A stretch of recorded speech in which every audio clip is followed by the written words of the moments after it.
बिस्मिल्लाहिर्रहमानिर्रहीम। अस्सलाम वालेकुम।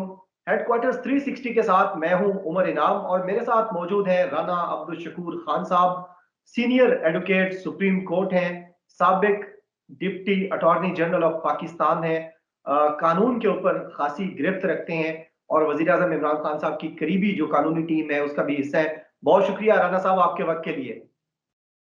जी बहुत शुक्रिया इनाम भाई, बहुत शुक्रिया। इस्लामाबाद हाई कोर्ट में जो आज राना शमीम साहब के एफिडेविट के ऊपर और तौहीन अदालत के जो नोटिस जारी किए हुए हैं अंसार अब्बासी, मीर शकील रहमान और दीगर को, उसके ऊपर जो हेयरिंग हुई है उसमें राना शमीम साहब ने बड़ा ही एक खतरनाक बयान दिया। उन्होंने कहा जी मेरा तो एफिडेविट जो है वो लंदन के एक लॉकर में सील था, मैंने अंसार अब्बासी को नहीं दिया, पता नहीं अंसार अब्बासी के पास कैसे पहुंचा। तो सर उनके अदालत के अंदर इस बयान की कानूनी हैसियत क्या है और क्या ये कितना डैमेज कर सकता है अंसार अब्बासी या मीर शकील रहमान को? देखिए उमर भाई, इसके दो पहलू हैं। एक तो कानूनी पहलू है, उस पर तो मैं बात करता हूं अभी। एक दूसरा इखलाकी पहलू भी है कि वो आप देखें कि ये हमारे मुल्क की कितनी बड़ी बदकिस्मती है कि मुल्क की आला तरीन अदालतों के चीफ जस्टिस साहबान जो रिटायर हो चुके हैं, जाहिर है वो किसी दौर में चीफ जस्टिस थे, वो भी सच बोलने के लिए तैयार नहीं है इस मुल्क की अदालतों में। उन्हें अपने ही मुल्क के अदालती निजाम पर एतबार नहीं है।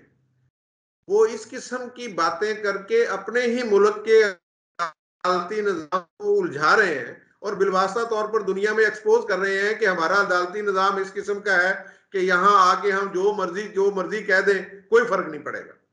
तो अब मैं आता हूं इसकी की कानूनी जो उसके सूरत हो सकती है जिसकी जानब आपने निशानदेही की है। देखिए राणा शमीम साहब का जो ये बयान है जो उन्होंने दिया है, मैं समझता हूं भी इसकी कोई कानूनी हैसियत इस केस के मेरिट के हवाले से तो बिल्कुल नहीं है। यानी कि जो उन्होंने अपने बयान हल्फी में जो उनके कंटेंट्स थे जो उससे पहले मीडिया पर हमारे पास सामने आए हैं, उसको तो उन्होंने ऑलमोस्ट नेगेट कर दिया। लिहाजा वो जो उनके कंटेंट्स पर बात हो रही थी, तो इसका मतलब है कि वो तो एक फजूल सी एक्सरसाइज थी जो हम सब ने की है, क्योंकि उन्होंने उसे ऑन ही नहीं किया। अब जहां जहां ये बात है कि इससे पहले अंसार अब्बासी साहब वो आके एक अपना मौकफ ले चुके हैं अदालत में, अदालत ने भी अपने तौर पर इस पर कार्रवाई शुरू कर दी हुई है। अब वो आके अदालत में उसे नेगेट कर रहे हैं, तो इसका मतलब है कि ये गलत बयानी की गई है उस इदारे की तरफ से जिसने ये वो इस बयान को छापा और उसकी बुनियाद पर राय आमा को हमवार किया, और वो मोहतरम अंसार अब्बासी साहब की तरफ से जिन्होंने कौम के सामने ये एक स्टोरी बना के पेश की। तो ये तो चीज साबित हो गई है कि इन्होंने कौम को गलत मालूमात दी, क्योंकि ये मैं और आप नहीं कह रहे, ये वही कह रहे हैं इनके हवाले से इन्होंने बात की है। बिल्कुल सर। तो ये तो बिलवास्ता तौर पर उन्होंने उन पर चार्ज फ्रेम कर दिया है, और चार्ज फ्रेम किया है कोर्ट के सामने।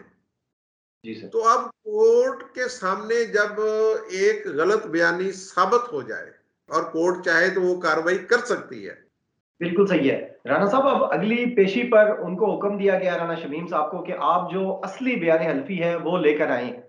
जब वो लेकर आएंगे तो सर दो इसके कानूनी पहलू हो सकते हैं, उस वक्त आप बेहतर बता पाएंगे कि एक तो ये कि जो टेक्स्ट अंसार अब्बासी ने लिखा है वो वही टेक्स्ट हो, उसके अंदर वही सारा मवाद हो। दूसरा ये हो सकता है कि वो हो ही ना, जिस तरह आप कह रहे थे कि जो अब तक की डिबेट हुई है राना शमीम साहब ने तो उसको निगेट कर दिया है।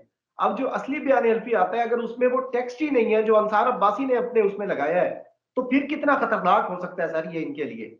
फिर तो ये बहुत खतरनाक होगा ना। फिर तो जाहिर है इसके लीगल कॉन्सिक्वेंसेस होंगे अगर वो वाकई ले आते हैं और वो सबमिट कर देते हैं, जो उसका टेक्स्ट है वो कोई और होता है, तो फिर तो इसके लीगल कॉन्सिक्वेंसेस बड़े वाजे हैं। फिर इसमें तो कोई दो राय नहीं है। लेकिन मेरा एनालिसिस ये है इसमें कि शायद वो ना लेके आए और अगली तारीख पर वो कोई और मौकफ लेके अदालत के सामने खड़े हो। मुझे ये अप्रीहेंशन है, क्योंकि ये सारी की सारी आपको पता है कि ये इन गुड फेथ तो नहीं हो रही। मैं नहीं समझता, मेरी ये जाती राय है। इसके पीछे एक कहानी है, एक वो पूरा एक पस मंजर है। तो शायद अगली तारीख पर आप कोई और कहानी आपके सामने ये पेश कर दे। ये मेरी जाती राय है। बिल्कुल सही है। राना साहब, आपको मालूम है कि पाकिस्तान में आजकल ऑडियोज़ और वीडियोज़ का सीज़न चल रहा है इन सर्दियों में, और इसमें एक ऑडियो, मुबैयन ऑडियो साकिब निसार साहब की भी आई है, जो साबिक चीफ जस्टिस पाकिस्तान हैं। क्या कहते हैं कि उस ऑडियो को जब इस केस के साथ लिंक किया जाता है, ये जो जिस पे हम बात कर रहे हैं राना शमीम साहब के एफिडेविट के साथ, और जो लोग उसको रिलीज़ कर रहे हैं और आके डिफेंड कर रहे हैं, यानी मेरी मुराद मरियम नवाज साहिबा से है, तो उनके केसेस भी चल रहे हैं और वही आके अहमद नूरानी की स्टोरी को भी डिफेंड कर रहे हैं। तो ये तौहीन अदालत की जो कार्रवाई है, इस पे ज्यादा नहीं इनको यानी साकिब निसार की ऑडियो जो है वो भी किसी जगह पर अंसार अब्बासी और मीर शकील के खिलाफ जाती दिखाई देती है आपको? देखिए इनाम भाई, हमारे मुल्क में जो ऑडियो और वीडियो लॉज है ना, जो इस वक्त राइजुल वक्त है, नाफजुल अमल है, वो बहुत कमजोर किस्म के हैं। कोई कॉम्प्रीहेंसिव लॉ हमारे मुल्क में इस ज़माने में अब तक खातर खा मौजूद नहीं है। एक तो इसकी शायद ये भी वजह है कि ये नई टेक्नोलॉजी है, नए नए इशूज रोजाना पैदा हो रहे हैं, तो कानून साजी तो जाहिर है डेली बुनियादों पर नहीं होती। लेकिन मैं समझता हूं कि सबसे पहले तो इस ज़िमन में कोई एक मौसर कानून आना चाहिए। ये जो पीका है या दीगर कवानीन जो इस वक्त जो है राइजुल वक्त है, इनमें इतनी स्ट्रेंथ नहीं है कि ये इस किस्म के इश्यूज को डील कर सके। ये मेरी जाती राय है। तो बाकी जहां तक आपने इन वीडियोस का जिक्र किया है, जिनके मतलब साकिब निसार साहब की जो वीडियोस बनाई गई हैं, ये पॉलिटिकल गिमिक्स हैं। ये हमारे लोगों को चक्कर देने के लिए और अपने आप को उन इल्जामात से बचाने के लिए ये मुख्तलिफ कंधे इस्तेमाल करके ये कि लोग असल बात को भूल जाएं और ये जो किसी और तरफ चल पड़े। तो ये स्वाय एक पॉलिटिकल गिमिक्स के अलावा ये कुछ भी नहीं है। ये एक सियासत है और अदालतों में, बल्कि अदालतों को इस सियासत में घसीटा जा रहा है। ये मेरी जाती राय है एक लॉ के स्टूडेंट के तौर पर। और जैसा कि कल परसों बात की है अपना chief justice Islamabad high court Athar Minallah साहब ने, कि ये ऐसा ना हो कि हम इस पर कोई किसी किस्म का फ्लड गेट ही खुल जाए, यानी कि जब हम इस पर एक्शन लें या ज्यादा गहराई में जाएं तो ये पता नहीं कौन कौन से इश्यूज आ जाएंगे।